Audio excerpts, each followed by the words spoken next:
ललित नारायण मिथिला विश्वविद्यालय के 49वें स्थापना वर्ष एवं स्वर्ण जयंती के प्रवेश पर्व का समारोह पूर्वक ऑनलाइन उद्घाटन बिहार के महामहिम राज्यपाल सह कुलाधिपति फागू चौहान ने किया।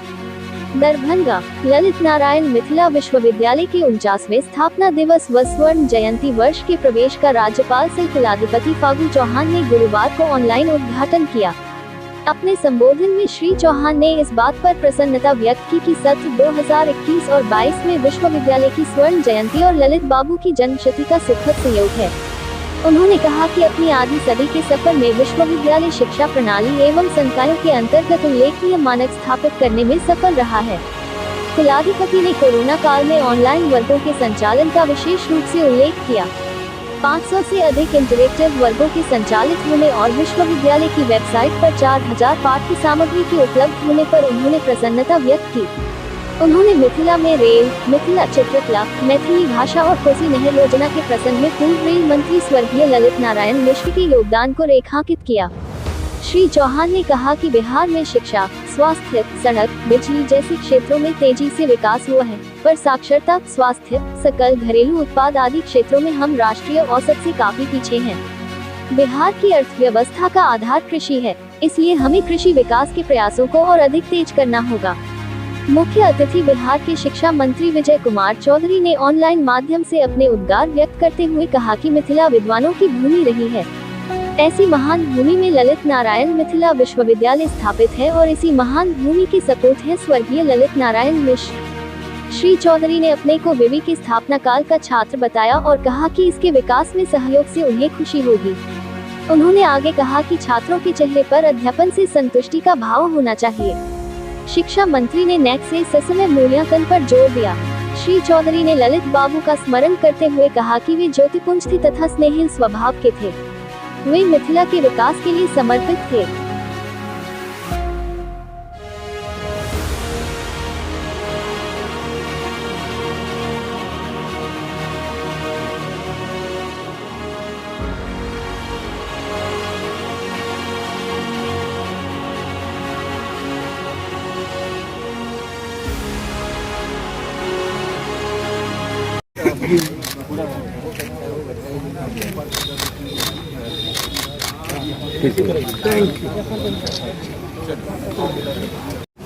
मिथिला के पप्पू ललित बाबू के सपनों को साकार कर रहा है। उन्होंने संपूर्ण राष्ट्र विकसित कर मिथिला के विकास का विराट सपना देखा था। उन्होंने मिथिला के रेल का विकास कर अभूतपूर्व गतिशीलता लाई। मिथिला चित्रकला को विश्व पटल पर प्रतिष्ठित किया और मैथिली के यथोचित सम्मान के लिए गंभीर प्रयास किया। ललित बाबू को कोसी नहर योजना की धरातल पर लाया था। मुझे विश्वास है कि ललित नारायण मिथिला विद्यालय के शिक्षक, कर्मचारी और छात्राएं ललित बाबू के विकास के सपनों को साकार करने के लिए प्रगतिशील रहेंगे तथा यह विश्वविद्यालय देश और प्रदेश के अनेक कीर्तिमान स्थापित करेगा। इन्होंने इस कार्यक्रम का आयोजन किया और मुझे भी इसमें शिरकत करने का मौका दिया। अभी उन्होंने कहा कि हम इस कार्यक्रम में भाग ले रहे हैं, इसके लिए वो मुझे धन्यवाद ज्ञापित कर रहे हैं। अरे भाई एसपी सिंह जी, धन्यवाद तो हम आपको दे रहे हैं और इसलिए दे रहे हैं कि आपने तो हमारी मातृ संस्था से जुड़ने का एक अवसर दे दिया जो हम बहुत और जिस संस्थान से कोई शिक्षा ग्रहण किए हुए हैं उससे जुड़ने का, उसके किसी कार्यक्रम में भाग लेने का अगर उसे अवसर मिलता है तो निश्चित रूप से वह व्यक्ति अपने को भाग्यशाली महसूस करता है। और वही स्थिति आज मेरी। आपने तो एसपी सिंह जी हमें बहाना दे दिया, वरना मेरे तो मन में कब से था कि मिथिला यूनिवर्सिटी के किसी कार्यक्रम में भाग जब से शिक्षा मंत्री बना, ये कोरोना जो है इसके प्रकोप से हम लोग निजात ही नहीं ले पा रहे हैं, जिसके कारण से कहीं आना जाना बंद है, कोई कार्यक्रम भी बंद है। इसलिए हम आपको धन्यवाद देते हैं इस कार्यक्रम कि कई चरणों का ये कार्यक्रम है और ये इसलिए प्रारंभ किया गया कि इसके वर्ष के पहले दिन ही इस कार्यक्रम को हमने प्रारंभ किया है, ये मान करके कि इस पूरे वर्ष भर जो स्वर्ण शताब्दी वर्ष ललित नारायण मिथिला विश्वविद्यालय का है, पूरे वर्ष भर अनवरत रूप से ये कार्यक्रम चलते रहेंगे। कार्यक्रम क्या चलेंगे? वो शैक्षिक कार्यक्रम भी होंगे, खेलकूद से भी संबंधित कार्यक्रम होंगे, वो शिक्षकों के छात्रों के सांस्कृतिक कार्यक्रम भी होंगे, कॉलेजेस के भी कार्यक्रम इसमें जुड़ेंगे, कॉलेज को भी हम इसमें जोड़ेंगे। विश्वविद्यालय की रूपरेखा में भी जो पाठ्यक्रम है उनमें भी कुछ अच्छे पाठ्यक्रमों को लाने का काम करेंगे। जो परिवर्तन है छात्रों की सुविधा के लिए, ज़्यादा से ज़्यादा सुविधा जो विस्तारित की जानी है ई प्लेटफॉर्म पर, और बाकी फिजिकल तो अब चीज़ें थोड़ा दूर हो रही हैं। ई प्लेटफॉर्म को डेवलप करेंगे, ई लाइब्रेरी डेवलप करेंगे, ई कंटेंट डेवलप करेंगे, मास मीडिया सेंटर डेवलप करेंगे, से लेक्चर बना करके लोड किया जा सके, रिसर्च सेंटर डेवलप करेंगे, competition centre science research scholars के लिए डेवलप करेंगे, इंक्यूबेशन सेंटर डेवलप करेंगे। कुछ इस तरह की योजनाएं एक बड़ी विशद योजना है। इनके अलावा कुछ स्मृति के रूप में जैसे बुक रिलीज होगा, एक कॉफ़ी टेबल बुक का रिलीज होगा, एक डॉक्यूमेंट्री का रिलीज होगा, ये सब सिक्के बनेंगे। कुछ ये जो डाक टिकट जारी होंगे, ये जो कार्यक्रम ये स्मृति के रूप में होंगे। ये 50वें वर्ष में किया है। विश्वविद्यालय का सुंदरीकरण, क्लासरूम का निर्माण, सुविधाओं का विस्तार, बहुत लंबी योजना है। अब कितनी योजना फलीभूत होती है आप सबके सहयोग से। सर, हमने तो एक योजना रखी है। आप इस महत्वपूर्ण अवसर पर यहाँ के कुलपति हैं। 50 साल की उपलब्धियों की अगर हम बात करें तो किस तरीके से इस विश्वविद्यालय के सफर को आप देखेंगे? देखिए, दो चीज़ें हैं। विश्वविद्यालय का जीवन काल बहुत छोटा नहीं होता है, बहुत बड़ा होता है। हम इमेजिन भी नहीं कर सकते हैं कितनी पीढ़ियाँ पढ़ के जा चुकी हैं, कितनी पीढ़ियाँ अभी पढ़ने आएंगी।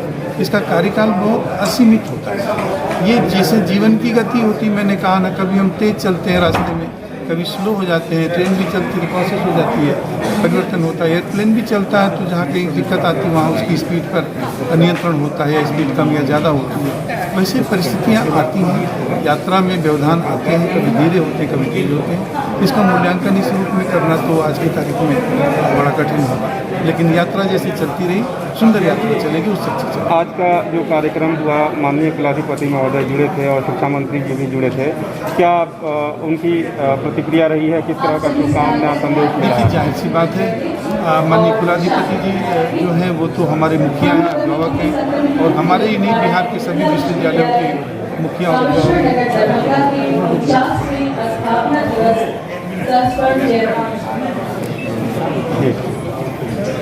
माननीय कुलाधिपति जी हमारे तो कुल मुखिया ही हैं, लेकिन पूरे विश्वविद्यालय के सभी विश्वविद्यालयों के वो मुखिया हैं। इस रूप में उनकी भूमिका उच्च शिक्षा को बढ़ाने की है। क्या क्या परिवर्तन उन्होंने किया, एक लाइन में मैंने बताया कि बहुत सकारात्मक सोच माननीय कुलाधिपति महोदय की है, और उसके कारण ही एक छोटा सा परिवर्तन जो पूरे बिहार में परिवर्तन ला दिया। फिजिकल सिग्नेचर डिग्री का वो डिजिटल सिग्नेचर में कन्वर्ट हो गया।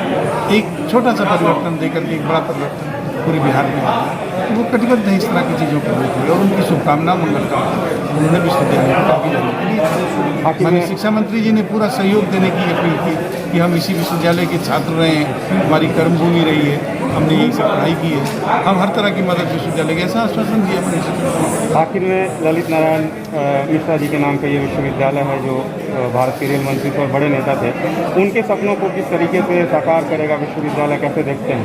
देखिए, सवाल ये है, उनका एक सपना था कि इस क्षेत्र में शिक्षा का प्रचार प्रसार हो, संरचनात्मक आधारभूत सुविधाओं का प्रचार प्रसार हो, उसका विस्तार हो।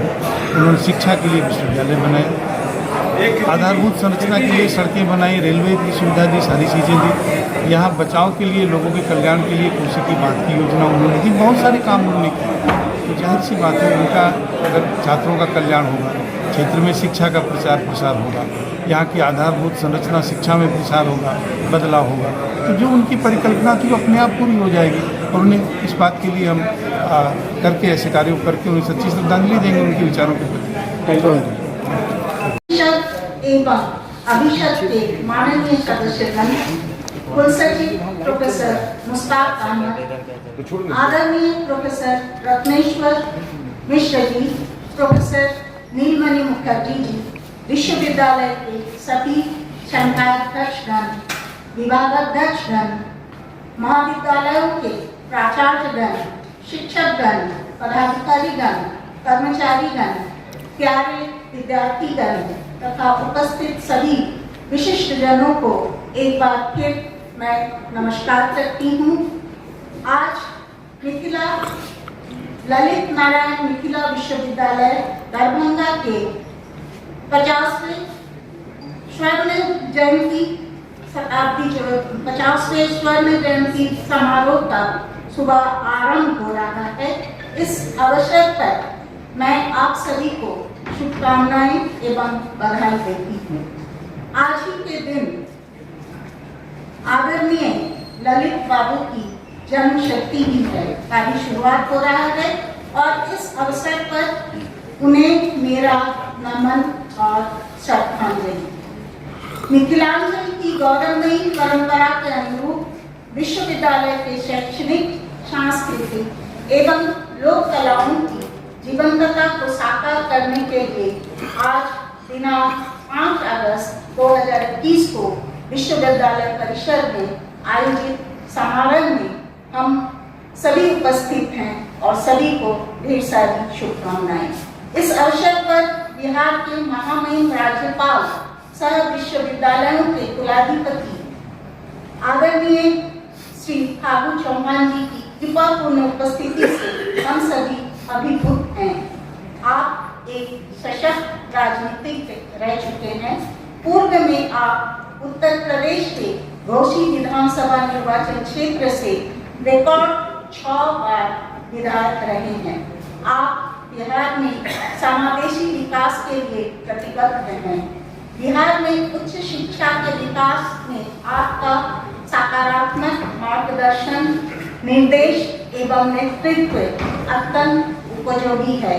इस कार्यक्रम के आयोजन के लिए आपसे प्राप्त प्रोत्साहन ने हमारा मनोबल बढ़ाया है। आपके संबोधन से हम कृतज्ञ हुए हैं। अब मात्र 5 लाख रुपए में बने बायोडीजल पेट्रोल पंप के मालिक, जी हाँ, IBFC यानी कि इंडियन बायोडीजल कॉर्पोरेशन लेकर आया है एक सुनहरा अवसर। अब आप भी अपने शहर या गांव में खोल सकते हैं बायोडीजल पंप और कमा सकते हैं कम लागत में ज्यादा मुनाफा। IBFC लेकर आया है सीधे आप तक स्वदेशी ईंधन। सभी डीजल गाड़ियों में इस्तेमाल के लिए बना ये स्वदेशी ईंधन है आम डीजल से 2 रुपए सस्ता, अधिक माइलेज, इंजन की लंबी उम्र के साथ प्रदूषण मुक्त है इसकी खासियत। तो बिना देर किए जुड़िए IBFC के साथ। पंप लगाने या अधिक जानकारी के लिए अभी कॉल या व्हाट्सएप करें 7766 900 701 पर।